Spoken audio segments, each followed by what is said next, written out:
Hello, everybody. My name is Kat, and I would like to welcome you all to the latest episode of the Corporate Coup Report, where we briefly examine current examples of attempted coups by corporate entities and the billionaires behind them. By coup, we mean the sudden or unlawful takeover of power from our government.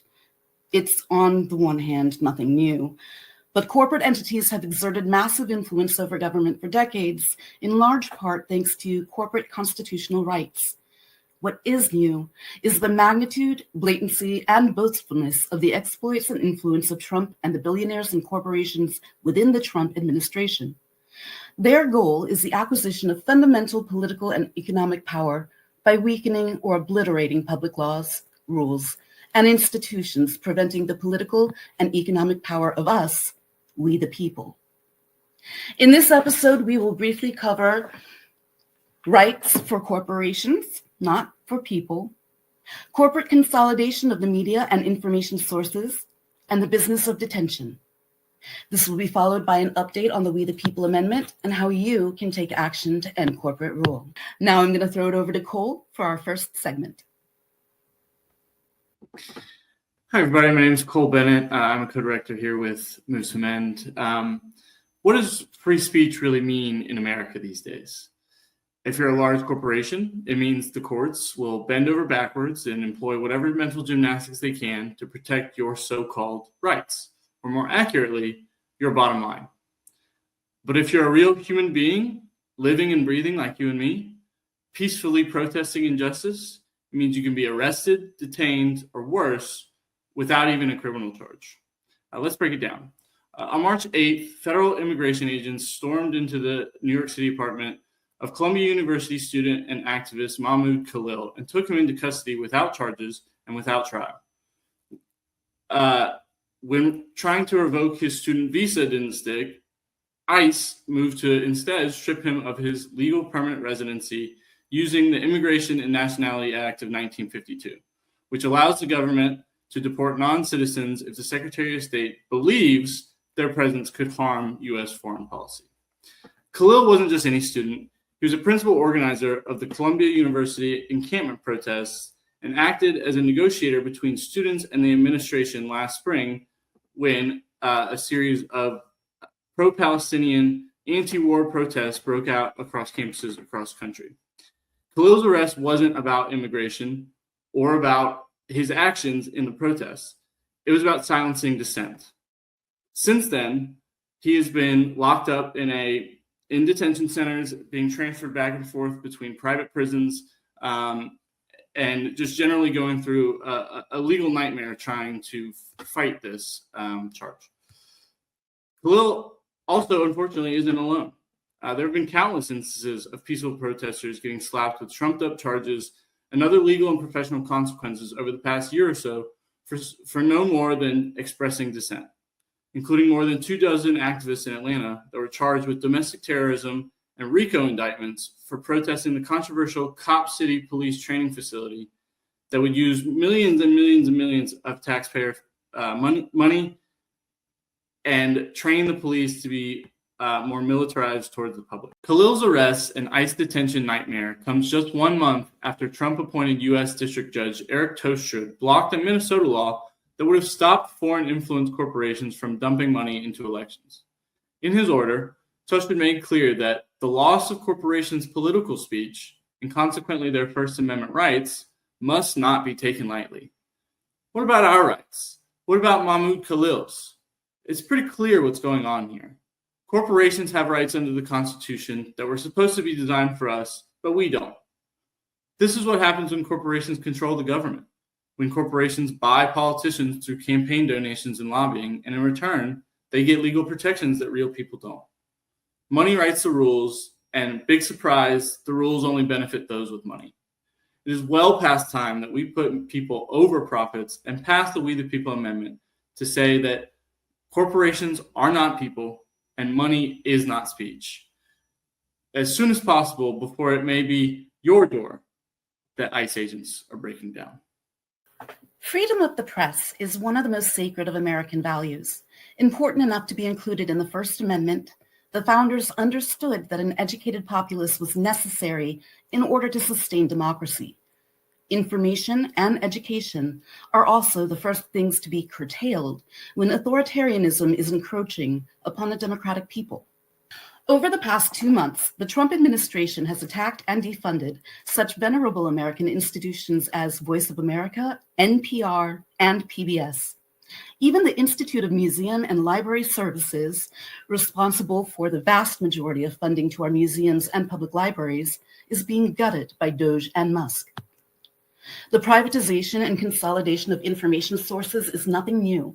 Corporate overreach and the weak application of antitrust laws by legislators won over by corporate interests saw independent ownership of media purveyors diminish by 88% between 1983 and 2011.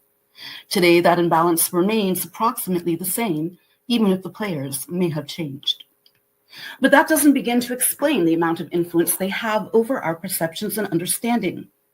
Today's big six are headed by the following companies: Comcast, Disney, Warner Brothers Discovery, Paramount, Sony, and Amazon.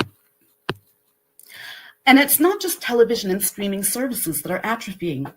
The number of people who get their information from an online platform rather than more traditional forms of media has been increasing every year, with over half of Americans currently saying that this is their go-to source.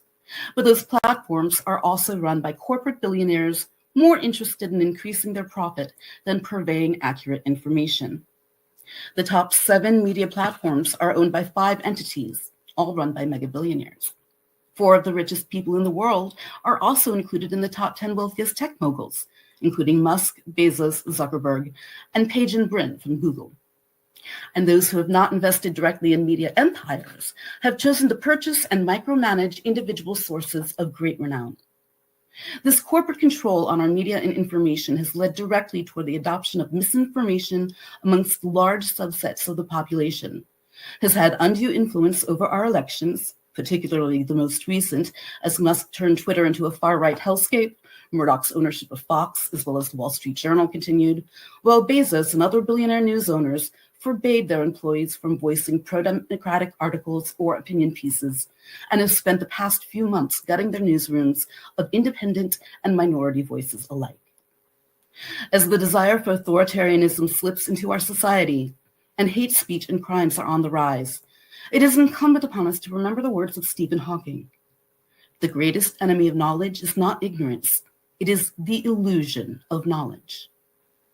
By contriving to keep the population misinformed, the corporate powers that exist can continue to manipulate and control us while growing ever larger and less amenable to control and oversight.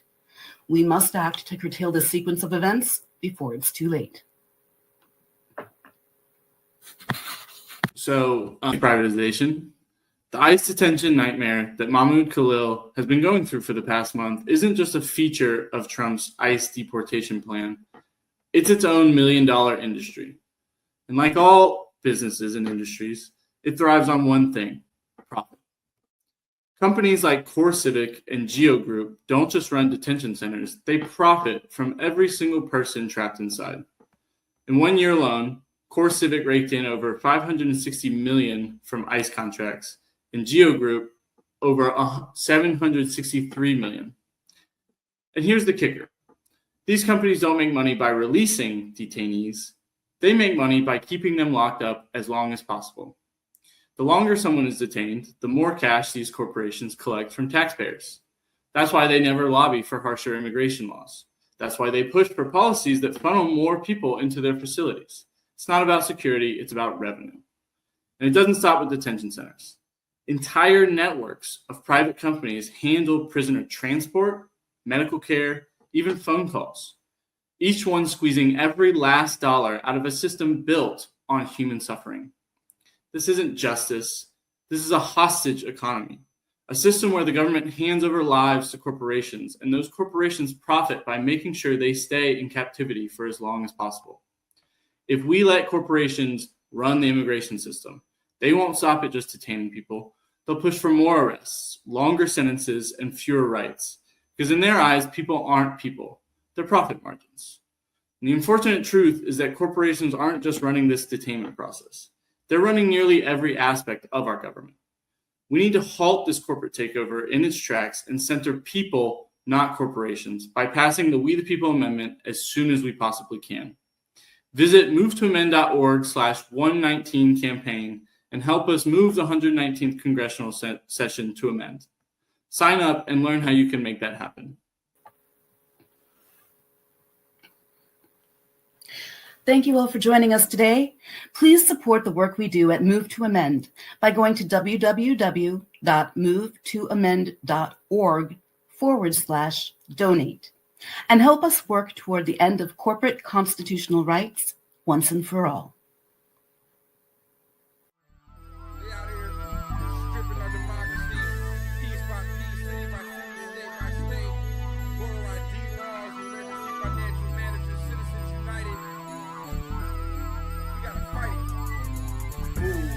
Corporations are not people too. Money is not speech. Man, in fact, it's the root of all right now. We have the right to be free. Corporations are not people too. Money is not speech. Man, in fact, it's the root of all right now. Stand up and defend your democracy. Have you recently read the Constitution? There seems to be some type of confusion. I thought it said the people were the institution and not the corporations that simply want to use them. The truth is currently a fusion of corporate loot and our government that is outright abusive. People need change. The state, it refuses. They're saying we're mistaken. Well, show us where the proof is. They control the media, movies, and the music and determine where supplies of the water and food live. We need a strategy. Here is a solution. Build a movement to give our rulers improvements. An infusion of human to counteract the hubris that has our ecosystem near useless and our youth pissed. The founding fathers were flawed, but they knew this, and they gave us the tools to move with. Let's use them. Move. Corporations are not people too. Money is not speech. Man, in fact, it's the root of all